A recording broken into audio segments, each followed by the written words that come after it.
Mi nombre es Helen Deutsch. Nací el 9 de octubre de 1884 en Przemysl, Polonia. Era la menor de 4 hijos que tiene 2 hermanas mayores y un hermano. Mis padres, Wilhelm y Regina Rosenbach, eran judíos. Mi familia aparentemente sobrevivió en la ocupación nazi, aunque no tengo claro si sobrevivieron a la guerra entera. A la edad de 16 años me involucré con un hombre mucho mayor, que era un líder socialdemócrata. Hermann Lieberman estaba casado. Un divorcio en esos días era políticamente fuera de la cuestión. Fui uno de los más prominentes líderes femeninos en el psicoanálisis. Fui la primera mujer en dirigir la Asociación Psicoanalítica Vienesa de Sigmund Freud y la contribuí de manera significativa a la teoría de la psicología de las mujeres, que ampliaron el ámbito de las ideas macho dominante de Freud acerca de las mujeres. Aunque la educación formal para las mujeres no era posible en finales del siglo XIX en Polonia, recibí clases privadas que me permitieron matricularme en la Universidad de Viena en Austria, al principio para ser abogada como mi padre. Me consideraba una líder en la liberación femenina. En el siglo XX la medicina era todavía un campo excepcional para las mujeres. Solo 7 mujeres entraron en la Escuela de Medicina de la Universidad de Viena, cuando fui admitida en 1907. Después de la lectura de Freud, Interpretación de los sueños, me interesé por el psicoanálisis. Estaba impresionada por la teoría de Freud de la sexualidad infantil y los inconscientes, y también sus protestas contra la sociedad. Durante estudios en la Universidad de Viena, me reuní con el neurólogo Julius Wagner Ritter von Gauren y comencé a trabajar en la clínica psiquiátrica de la Universidad de Viena. En el otoño de 1916 salí de la clínica con el fin de trabajar con Sigmund Freud en Viena. Aprendí de Freud mediante la realización de un análisis personal con él, que duró alrededor de un año. En 1918 me convertí en miembro de la Sociedad Psicoanalítica de Viena, una de las primeras mujeres en formar parte de la sociedad. Más tarde, en 1923, me fui a Berlín para un segundo análisis personal para trabajar con Karl Abraham, donde también aprendí sobre los centros de formación del Instituto Psicoanalítico de Berlín. En 1924 me convertí en la primera mujer en dirigir el Instituto de Formación Psicoanalítica de Viena, lo que lleva a la sección de mujeres de 1924 a 1933. También fui una de las maestras más exitosas en la historia del psicoanálisis. Logré especializarme en psiquiatría en 1916, una temporada en Múnich, adscrita al programa de investigación de Emily Kraepelin, centrado en el tema de las asociaciones verbales, asunto que tendría un papel relevante en las investigaciones de Jung, momento en el que empecé a entusiasmarme con las teorías freudianas. Haciendo la especialidad y dada la ausencia de hombres por estar a los frentes de la guerra, Warner Hauren me confió la responsabilidad del servicio de mujeres de su clínica psiquiátrica, cargo que por mi condición femenina no podía desempeñar legalmente, por lo que no obtenía remuneración alguna. Durante esa época simultaneaba este trabajo con la asistencia a las reuniones de la Asociación Psicoanalítica de Viena, con disgusto de Warner Gauner, que criticaba constantemente en las reuniones académicas a Freud y sus ideas.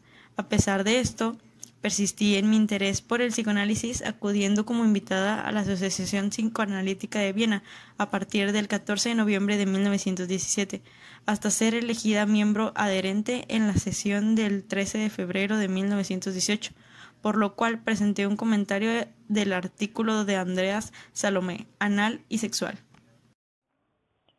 Apareció en mí un fuerte interés por la psicología de la mujer, como lo demostró en el contenido de la conferencia que dicté el 21 de abril de 1924 en el 7º Congreso Internacional del Psicoanálisis celebrado en Estamburgo.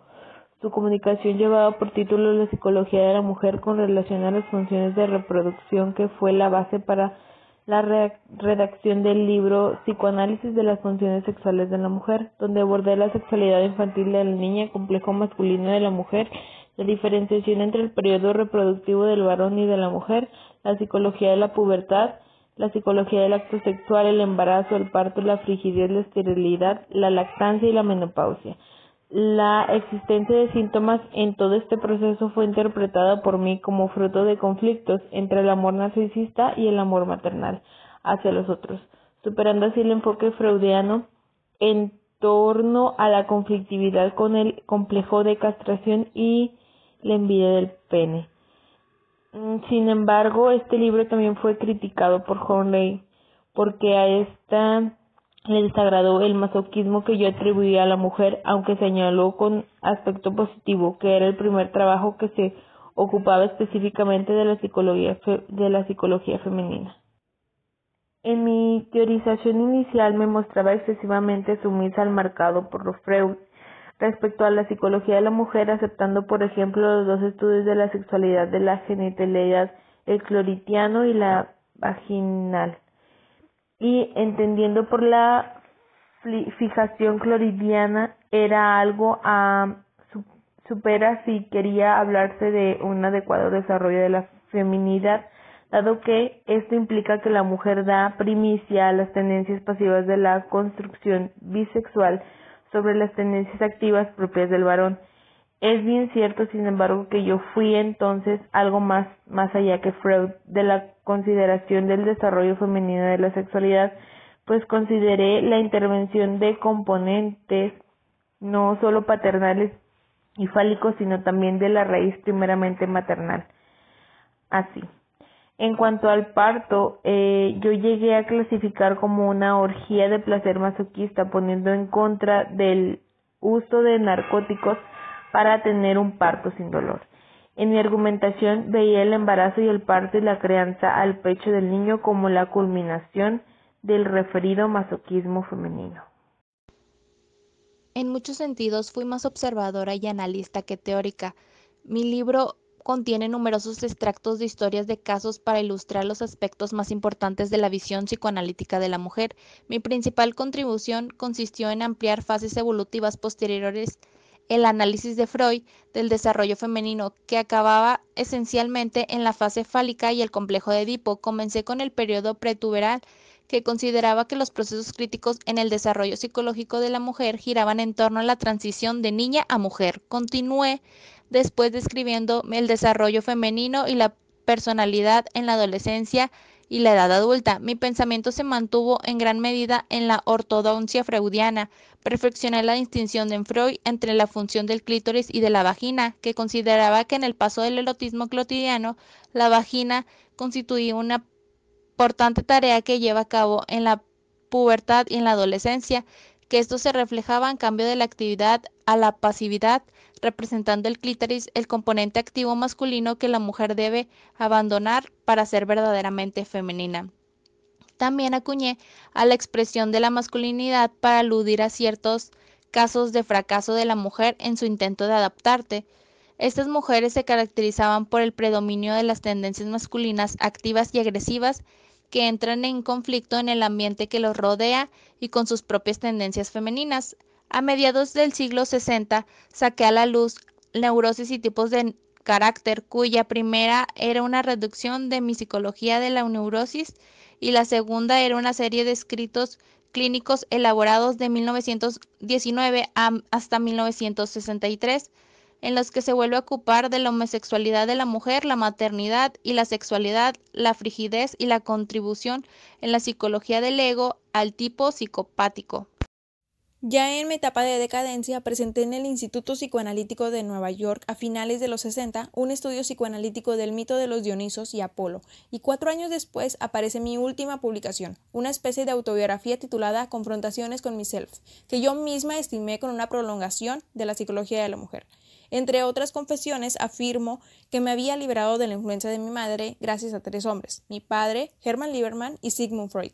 Además, manifesté que los grandes episodios de mi vida fueron, además de la referida ruptura con mi madre, el acercamiento a la revolución socialista y liberación de las cadenas del inconsciente a través del psicoanálisis. Enriquecí el conocimiento psicoanalítico de la mujer que ayudó a Karen Horney, Clara Thompson y Erik Erikson, en el sentido de superar esas hipótesis biologistas de las diferencias anatómico-sexuales y la envidia del pene como fundamento de la psicopatología. Así como también fui una pionera de la línea de la intersubjetividad al tener en cuenta los factores sociales de la crianza y educación para insaturación del sexo-género y engrandecí la psicopatología de la mujer. Después de la muerte de mi marido, en 1964, la tasa de publicaciones de mis obras parecía aumentar. Publiqué mi colección de ensayos llamado Neurosis y conjuntos de caracteres en 1965 y seguí con 2 monografías en la década de 1960. Publiqué mi biografía Enfrentamientos con mí mismo en 1973. Mi muerte fue en la edad de 97 años, el 29 de marzo de 1982 en Cambridge, Massachusetts. Mis contribuciones han tenido un impacto no solo en el desarrollo de la psiquiatría americana, sino también sobre el futuro de las mujeres en la medicina, la psicología y otras carreras.